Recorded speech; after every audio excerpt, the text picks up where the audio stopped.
Bismillahirrahmanirrahim. Assalamualaikum warahmatullahi wabarakatuh. Ketemu kembali kita pada mata kuliah Hukum Secara Langsung. Kali ini kita akan membahas tentang paket promosi direct mail.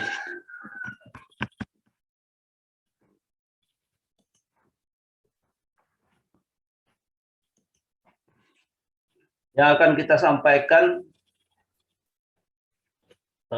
pada hari ini, pertama kita amplop luar, apa yang ada di luar amplop. Kita mengirimkan sebuah surat ya, ke pelanggan, ke nasabah, akan direct mail atau pos, jasa pos, dan menggunakan amplop. Apa yang ada di luar amplop? Kedua, teaser. Yang ketiga, amplop polos, surat tawaran, naskah surat, brosur. Selanjutnya terakhir, formulir pemesanan yang efektif. Sebuah penelitian kelompok Gallup tentang surat pos langsung direct mail merupakan media komunikasi penjualan yang lazim yang digunakan oleh 27% perusahaan di Amerika Serikat. Direct mail sarana komunikasi yang efektif untuk meningkatkan penjualan, mendidik konsumen tentang cara-cara pengambilan keputusan, memperkenalkan produk atau jasa baru kepada prospek pelanggan. Jadi itu penelitian yang dilakukan kelompok Gallup di Amerika Serikat sana. Ya. Masih ada perusahaan-perusahaan yang menggunakan jasa pos dalam komunikasinya dengan para konsumennya. Bagaimana dengan di Indonesia, di negara kita? Kita jumpai ya, masih banyak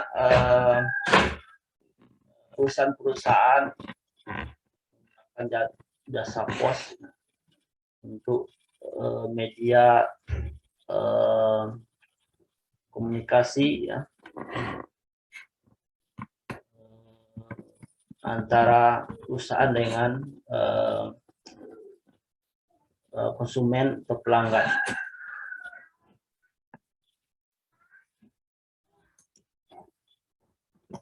Selanjutnya ada amplop luar. Amplop luar itu amplop putih polos, cocok dikirim untuk prospek.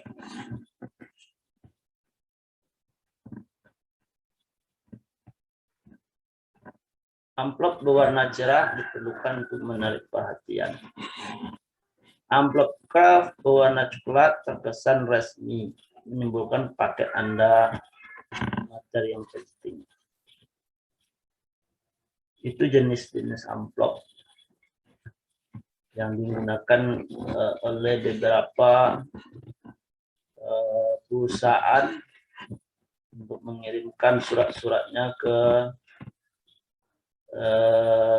pelanggan atau customer-nya.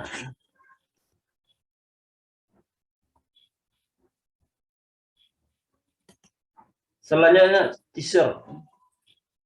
Teaser ini adalah pembangkit perhatian. Perhatian para penerima surat, terutama pelanggan atau customer. Isinya tentang naskah atau grafik yang dicantumkan di amplop luar. Jadi di luar amplop yang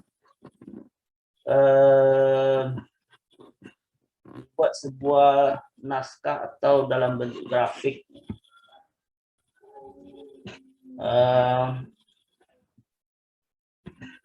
Yang biasanya kita mengirimkan surat ya, di pojok kiri atas biasanya pengirim, yang di pojok kanan bawah itu tujuan surat kita ya, kemana bukan surat tersebut. Saat tujuan suratnya mungkin ke para customer, pelanggannya. Samping itu juga ditambahkan di pojok bawahnya mungkin ya sebuah naskah yang menarik minat pembacanya. Selanjutnya tujuan pemasang teaser ya, agar pembaca merasa penasaran dan ingin mengetahui isi amplop. Tujuan penggunaan teaser itu, yang pemasang teaser itu, agar pembaca ya, atau customer atau pelanggan lebih kepingin mengetahui isi yang ada di dalam sebuah amplop. Contoh teaser ya, sekarang Anda dapat meningkatkan angka penjualan komputer Anda. Itu ungkapan yang naskah yang ditulis di luar amplop ya, selain tujuan surat ya, terus pengirim surat kita, perusahaan kita ya. Terus juga di bawahnya ada naskah di luar amplop itu. Contohnya, sekarang Anda dapat meningkatkan angka penjualan komputer Anda lebih sering dan lebih banyak. Dan kalimat ini para pelanggan ya, customer lebih ingin mengetahui ya, apa gerangan yang ada di dalam amplop. Baca di dalam informasi saham bisnis internet yang harus segera Anda miliki. Seperti itu ya, contoh sebuah naskah yang ada di luar amplop.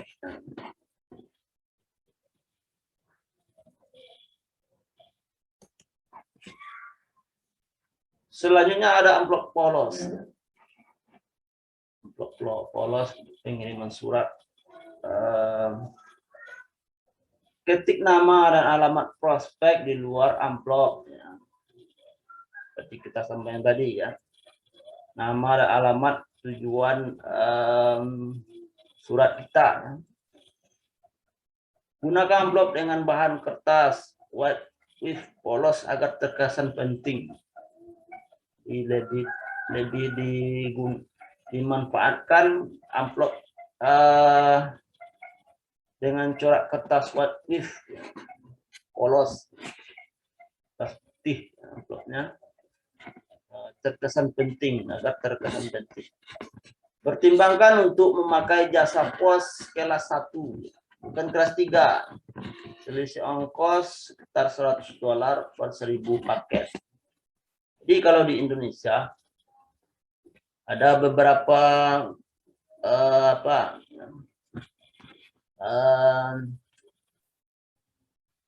grade biaya untuk pengiriman sebuah surat ya.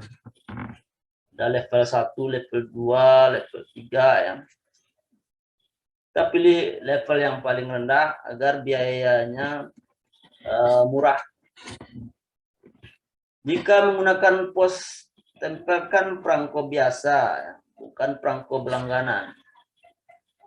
Perangko biasa dengan gaya yang lebih murah. Tempelkan label cesir di kartu atau formulir balasan agar label terlihat jelas di jendela amplop luar. Jadi kalau biasanya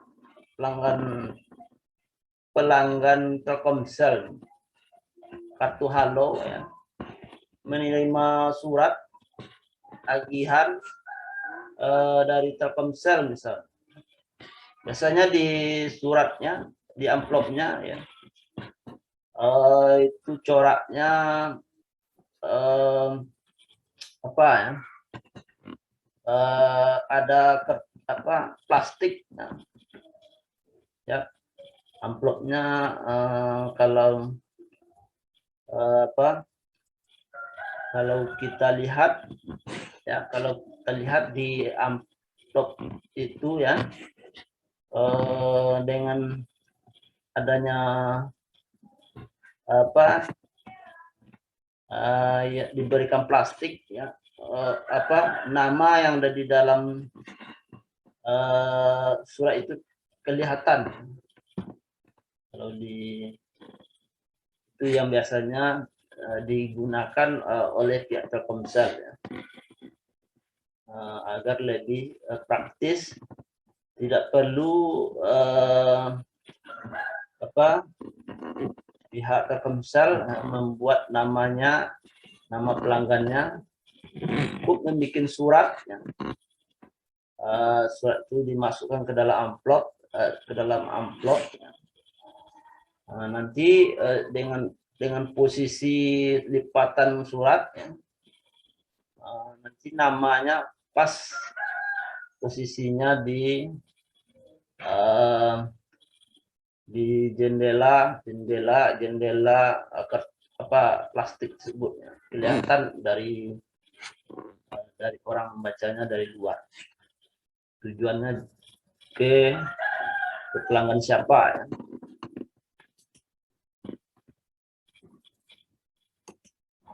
Selanjutnya surat tawaran. Dalam pemasaran ada pepatah, the letter sell, the procurator. Surat yang menjual, brosur yang menjelaskan. Jadi dalam pengiriman surat, ya, dilampirkan brosur, ya, brosur tentang produk kita, ya. Misalnya surat tagihan kartu kredit, ya, kita terima, ya. Di samping surat kita terima, kita juga mendapatkan brosur tentang produk-produk terbaru dari perusahaan tersebut. Buatlah seolah-olah Anda bersurat kepada seorang teman akrab dan antusias. Anda memberitahu tentang produk hebat yang baru saja Anda temukan. Di teknik dalam membuat surat, ya, kepada pelanggan atau nasabah, ya, di bank, metode pembuatan suratnya, anggap kita berhubungan dengan seorang teman akrab, ya, dan antusias. Kita memberitahu tentang produk kita, ya, kepada customer atau pelanggan kita tersebut. Terus menulis salam pembuka, surat tawaran itu, ya, rekan yang terhormat atau direktur pemasaran yang terhormat. Dalam membuat surat, ya, kata-kata yang untuk lebih akrab kita dengan customer pelanggan kita, ya.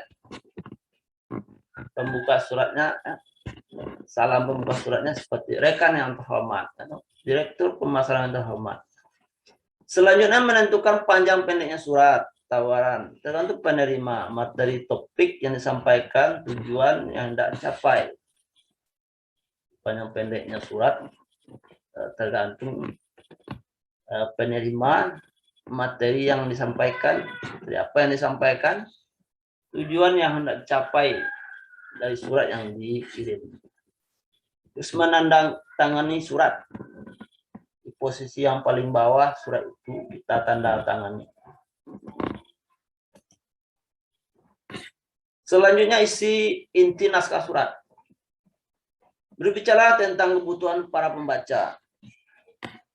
Berbicara tentang kebutuhan para pembaca, ya. Jika Anda mencintai kehidupan kota, tapi juga merindukan buaian angin laut yang menyejukkan dan damainya pantai di bawah sinar bulan, impian Anda terwujud dengan memiliki sebuah villa di tepi laut. Jadi kita dalam merancang sebuah naskah surat, kita apa yang kita sampaikan pada customer atau pelanggan kita, calon pelanggan kita. Kita bicara tentang kebutuhan para pembaca. Di dalam contoh ini, apa kebutuhan pembaca? Kebutuhan pembaca yaitu ingin, kalau biasanya pembaca ingin buaian angin laut yang menyejukkan dan namanya pantai di bawah sinar bulan. Terus impian kita customer atau pelanggan itu akan terwujud dengan memiliki sebuah villa di tepi laut. Jadi, perusahaan ini bergerak di dalam penjualan sebuah villa. Villa posisinya di tepi laut. Jadi rancangan naskah seperti itu yang akan kita sampaikan sesuai dengan kebutuhan para pembaca. Dan di akhirnya kita tutup dengan memasukkan kalimat-kalimat inti dari pemasaran kita. Ya. Selanjutnya mulailah surat Anda dengan mengantar memikat. Nah, sekarang Anda dapat menghemat pengeluaran untuk bahan bakar sebesar 30%, 40% atau 50%. Ini pengantar surat yang memikat sifatnya, yang dituangkan di dalam surat tersebut. Ya. Contohnya, sekarang Anda dapat menghemat pengeluaran untuk bahan bakar sebesar 30%, 40%, 50%. Technical bulletin yang kami lampirkan akan menunjukkan bagaimana cara melakukannya. Dan terakhir kita sampaikan lampirannya, cara melakukannya di dalam sebuah buletin yang kita tawarkan ke customer bulletin kita. Selanjutnya, ajukan tawaran Anda sedini mungkin. Untuk mendapatkan buletin gratis tentang produk terbaru kami, isilah dan kirimkan segera kartu balasan terlampir. Jadi, yang posisi yang terakhir, kita ajukan tawaran. Tawaran kita ya, untuk mendapatkan buletin gratis tentang produk terbaru kami, isilah dan kirimkan segera kartu balasan. Jadi kita meminta kepada pembaca atau customer untuk mengisi kartu balasan dan segera pelanggan kirimkan balasannya.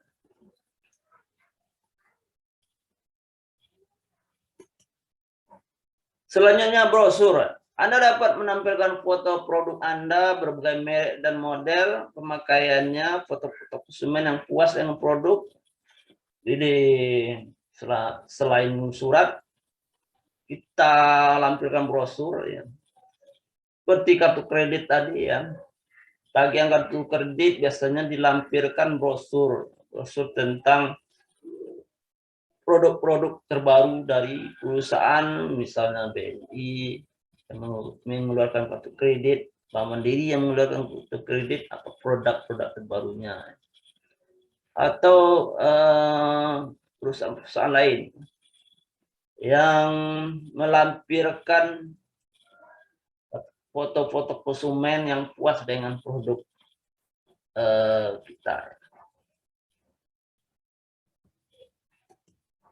Selanjutnya, formulir pemesanan yang efektif. tuliskan lagi jamin Anda, mutu statement garansi, jamin kita. Ya, kalau kita menawarkan produk, apa yang bisa dipegang oleh calon pelanggan kita dari produk kita, apa garansinya, berapa tahun garansi yang akan diperoleh. Kalau calon customer tadi mengambil produk kita, formulir pesanan harus mudah dipahami dan diisi. Memberikan kotak pada elemen terpenting, lambang jari tangan untuk mengarah ke prospek pada informasi yang harus mereka lengkapi. Di dalam formulir pemesanan harus mudah dipahami kalimat-kalimatnya oleh si customer atau pelanggan, dengan memberi kotak pada elemen terpenting yang harus di checklist oleh calon pelanggan tadi.